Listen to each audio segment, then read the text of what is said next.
LucasArts' next-generation gameplay revolves around delivering an experience that people haven't seen before. We want to revolutionize how story and character are portrayed in games, and we want to revolutionize what people can actually do in a game.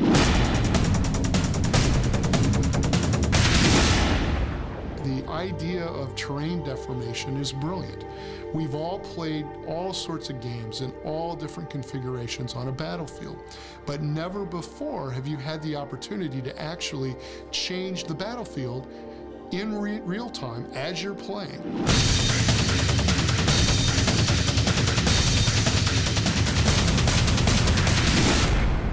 We've been big fans of Day One Studios at LucasArts for a long time, and we wanted to work with them, and we talked about a couple different ideas, and when they came back to us and pitched the idea of doing a future Civil War, one that was pitting cybernetics versus genetics, that hook really got us interested. But when they came back and described what you'd be able to do in the game when it comes to terrain deformation, that with the push of a button, you'd be able to change the world around you, we were sold.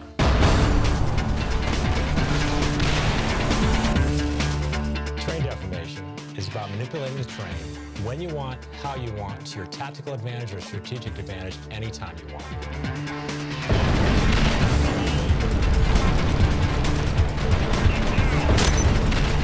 The evolution of terrain deformation first started is looking for a hook for a action kind of combat mechanic.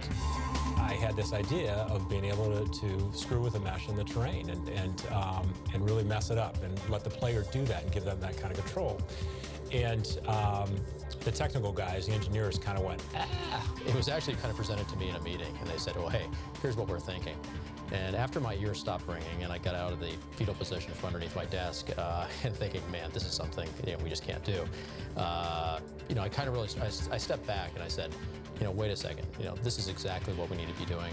What Day One has been able to do is come up with technology that fundamentally allows you to change that terrain on the fly in a way that changes your gameplay in a really cool, fun way.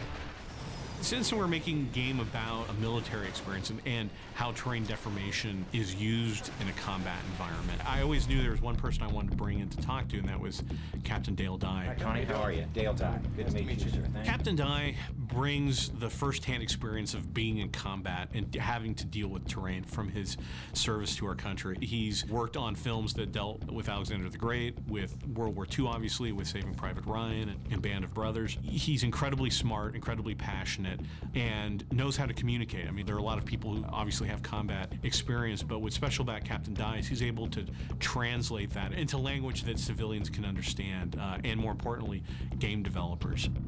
This one has unique capabilities, and I just would love to see you capitalize on it, because it attacks what the infantryman has never been able to attack before, and that's his environment.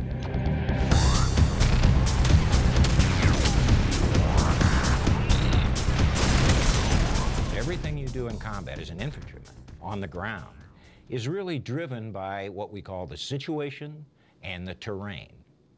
Now, typically, you can do something about the situation, but there's not a damn thing you can do about the terrain. It is what it is, except if you're working with fracture. And that's fascinating to a guy who's had to utilize terrain to stay alive on the ground. That's fascinating. I don't know how many times in my own military experience in combat I've been caught out right in the middle, no place to go and no cover available. And it costs you. But if there were a way when the threat appears that I could just kaboom, and suddenly I would have a piece of cover that I could duck behind very nicely, I mean, that would be magic. Target is a go.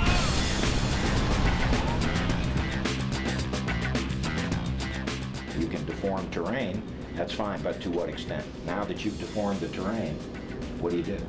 The last thing, in my view, this needs to be, is just run and gun. The last thing you need to give me is just an easy weapon that will take care of any situation that confronts me.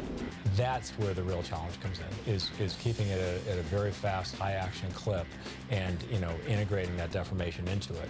And I think the other challenge is finding new ways to exploit it, and so that it's not just raising and lowering the terrain, but it is ways, for the player to make cover, ways for it to navigate, ways to do damage, ways to solve puzzles. Terrain deformation like what we are doing in Fracture hasn't been done before because it's been too complicated for the hardware that's come before this current generation. It just wasn't possible with the processing power that was out there. The physics interaction really got into really taking advantage of the processing power of these next generation machines, because there's a lot of computation that has to happen to allow all the objects that we get spinning in the world and bouncing around in the world to perform without any hits to frame rate. So it was challenging on almost every level. AI, graphics, physics, vehicles, multiplayer. It makes everything more challenging, everything more complicated. The challenges with working with terrain deformation from a design aspect they're huge. You are crafting an experience for the user that the user is going to craft right back at you. So you have to make sure that the goals and the story beats that you want to hit are done in a way that the player has enough flexibility to do what he wants, because I guarantee you he's going to do stuff you never thought of. You can't even count on running down like a path or a valley, because at any time it could be a canyon or a hill. So it's incredibly challenging. You have to think of what this could be as well as what it is while you're creating it.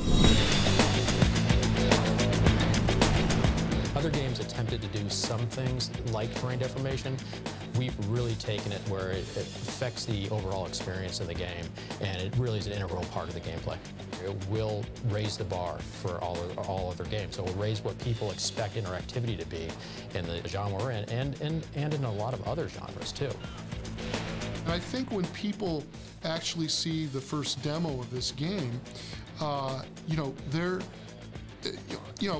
jaws will drop.